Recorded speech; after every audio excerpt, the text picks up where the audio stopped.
Hi guys, it's Erin and I'm trying something new for you guys. I am going to be doing some video blogs and just to give you a different way to communicate information and you just get to know us a little better and get to know the Pet GurL a little better. Pet GurL, me and my mom, and the business in general. So I wanted to start this week because the topic of pet sitting in general comes about because it is National Professional Pet Sitters Week. I know what you're thinking. Okay, I had no idea there's actually a week dedicated to pet sitting. Well, there is. And really the goal of the week is to not only recognize the hard work that pet sitters that dedicate their career to this industry do on a daily basis, but also to raise recognition on what it means to be a professional pet sitter. Not everyone that you find online, even national pet sitting directories, is a professional pet sitter. Anyone can register on a lot of these sites, and just, a lot of them are looking to make some extra money, and there's nothing wrong with that.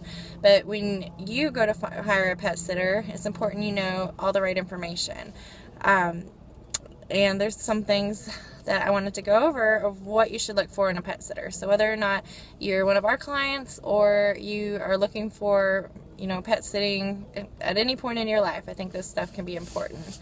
The first thing is to see if your pet sitter has the appropriate licenses and if they're registered with your state. So a person doing this on the side can put their name out there, can tell people a price that they want to offer, and can come to your home. But the professional pet sitter would go through the appropriate steps to register with their state, to get licensed if needed. Kentucky, you do not need to be licensed to pet sit, but we have gone through the proper channels to get signed up, or to get with your state, city, and county. So that's something that differs between a professional pet sitter and just someone that does this as a hobby, is that they're going to be an official business that does business in your town. So, and there's a lot of paperwork that goes along with that. So and a lot of checks that I write every year. So that's one of the important things, though, for me, was to make sure that when I started, that everything was done to, for this to be a real business that I took seriously and that my clients knew I took seriously.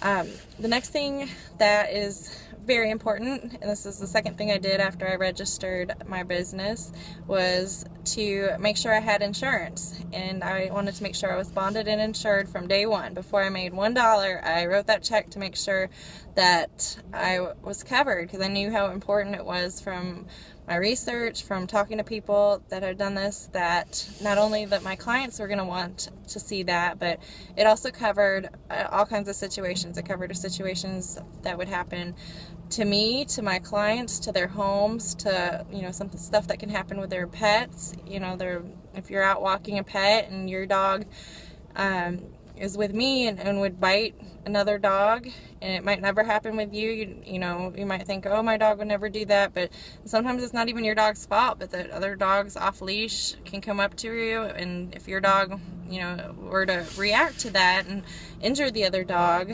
then you want to make sure that something like that's covered, because you don't want the owner coming back and saying, I want all the vet bills paid.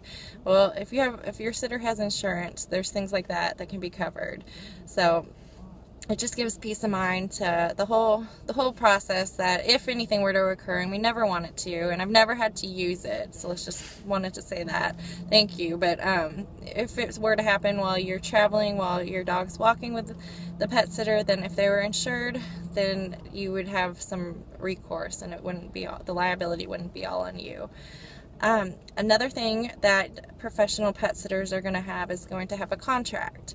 Now, we've had a contract from day one, and not everyone, we haven't enforced it 100%, but starting when we get everyone signed up on our new software, we are going to have everyone review the terms and policies and agree to them. And if you have any questions at that time, you can go over it. But it really just gets us all on the same page. We've been real flexible, and we're not trying to change anything big. We just want everyone to kind of be on the same page and have us run as smoothly as possible for everyone. So, you know, we dedicate a lot of time to our families. We try to always be available.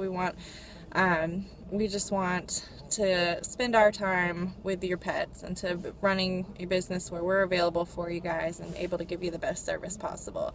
So I think a contract is very important to get everyone on the same page. And the more I've been networking with pet sitters around the country, I realize, you know, the reasons for them. So again, if you have any questions once you guys get into our system, you can ask if it's anything that you think is totally different. Just shoot me an email, info@thepetgurl.com, and we can talk about it. But it shouldn't be anything too surprising, and it's all pretty standard for pet sitting in this industry. So another thing to look for, or that differentiates a professional pet sitter from a just, you know, someone that does this on the side, is whether or not they are a member of some professional organizations dedicated to pet care. Now, because us pet sitters that are in these organizations, we get all the up-to-date news in the pet care industry, which is important.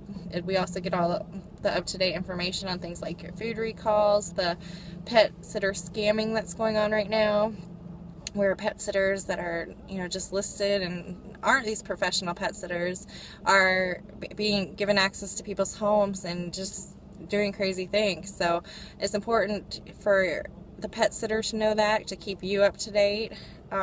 So that's something to ask if they're a part of any organizations, because you know, if they are, that they're going to be able to give the good care. They've often agreed to different oaths to uphold the best level of care for you guys, and give you all the information on the pet care industry.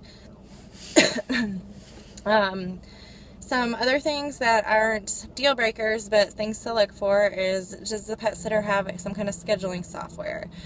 We are very newly implementing our new software, Leash Time. It is awesome. I can't wait for everyone to get involved and get their logins, and we have been working really hard behind the scenes to get you guys in the system. Me and Melissa, my mom, have been using it exclusively now to schedule. When it was just me, it was really easy to, I mean, I had everything in my head. I could tell you my schedule for the next year. It's kind of crazy, but this was, you know, I lived, ate, and breathed this pet sitting, so I knew what I was doing. But as I brought someone else on, I realized, okay, well, she can't read what's in my head. So then all my files, I have, you know, paper files copied 20 times over in my house, but that doesn't help when someone's not at my house. So getting all that information in one place is really important, and the scheduling software is helpful because you will know that your sit will be taken care of. So especially if you're going with a company that has, you know, 20 employees, 20 contractors, then how can you guarantee that you are going to, you know, that your sits aren't going to be missed? And if you have some kind of scheduling software, that's going to give you the peace of mind to know that your sit will be taken care of. Another thing to look for is your sitter's full-time job. Now, if you go with a neighbor, if you go with a friend, if you go with a family member, or if you just go with someone that they're not a professional pet sitter, but they might be listed in one of these sites, that they may not have this as their full-time job. And that's, you know, may not be a deal breaker for some, but I can think of 10 scenarios that happened in the past 2 weeks with weather delays and just different changes, that if I had another job to go to and I only agreed to a set time, and then, you know, flights were delayed coming back or leaving, and you guys needed me beyond what you originally scheduled for, then if I had to go to another job, then, you know, someone would be, you know, in trouble. It would be hard to get your pets taken care of. You'd be calling someone else. So knowing that this is their full-time job and that they're going to dedicate all their time to their work and being available for you guys is something that I think you should look for. And also, just along the same lines, just knowing, do they have a backup plan? A company and a professional pet sitter is likely to have a backup plan in place, and someone that's just helping you out isn't, you know. And this, you have to think when you ask a friend or family, is best intentions as they have, if, you know, how serious are they going to take it? If they get sick, are they going to come? Are they going to make sure that by all means necessary they're going to find someone else for you? So that's just some things to think about. Another thing you can kind of look for is, if you get to the point of a consultation with a pet sitter, how they approach you. Do they take notes? Are they, you know, asking questions about the visit? Or are they just sitting back and letting you do all the talking? Some people, this is all very new to them, the pet sitting thing, and they, you know, don't know what to ask. They don't know how it works. Well, the sitter should hopefully lead you in the right direction on how it works. But there's also some questions I thought would be helpful for people, and that's at petsit.com. And on there you can find a list of questions to ask a potential pet sitter, whether it's before they come to your house for a consultation or during the consultation. So petsit.com has a lot of other resources too, so check it out. I think it's very helpful for both pet sitters and people looking for pet sitters. So that's just a few things that I thought we could go over for National Professional Pet Sitters Week.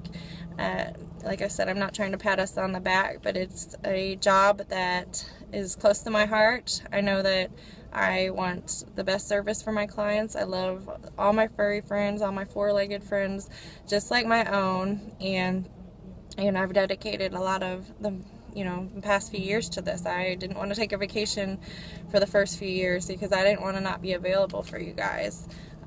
Since my mom's come on, I've gotten to have a day off here and there, but I still miss it, and it just means a lot to me, and I just want to raise awareness in my industry of what it really means to be a professional pet sitter. So hopefully you guys learned something. If not, hopefully you laughed at me. But either way, happy National Professional Pet Sitters Week. Thanks.